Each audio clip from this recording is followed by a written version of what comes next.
আজকে আমার চোখের সবচেয়ে বেশি পানি কেন জানেন?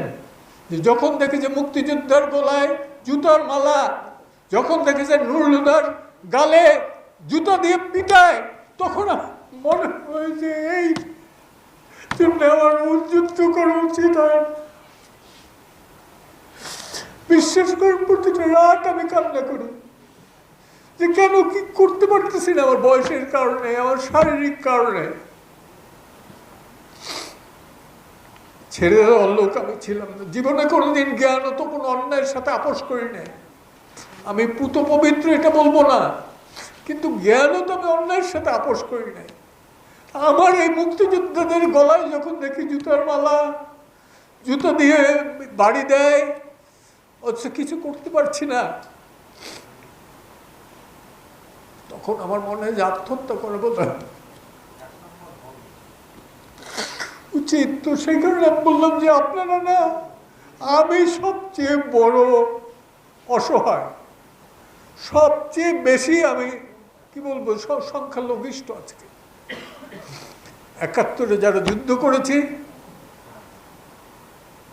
অনেকেই আজকে কারাগারে, যারা বাইরে আছে তারা চলতে পারে না। আমার সাথে যোগাযোগ আছে সবাই।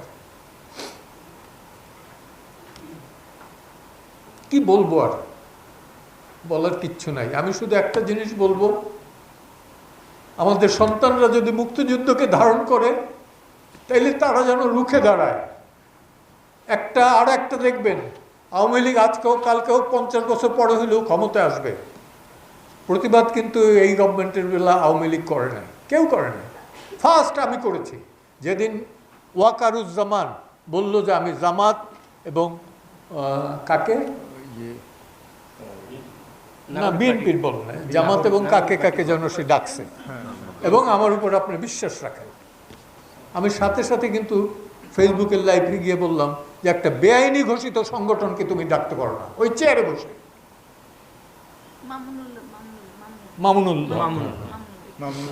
ওই চেয়ারে বসে বেআইনি ঘোষিত যে সংগঠনটার কোনো ওই নাই। আরেকটা কথা বলি, 16ই ডিসেম্বর নিয়াজি যেটা স্বাক্ষর করেছিল এই রেস কোর্সে সারেন্ডারের যে ডকুমেন্ট, সেখানে লেখা আছে যে অক্সিলারি ফোর্স। তো এই জামাত ইসলাম ৭১-এ কিন্তু মালেক, গভর্নর মালেকের নেতৃত্বাধীন যে ক্যাবিনেট ছিল, সেই ক্যাবিনেটে 3 জন মন্ত্রী ছিল, এবং তারা মুসলিম লীগও কিন্তু ছিল। মুসলিম লীগ কিন্তু সশস্ত্রভাবে কখনোই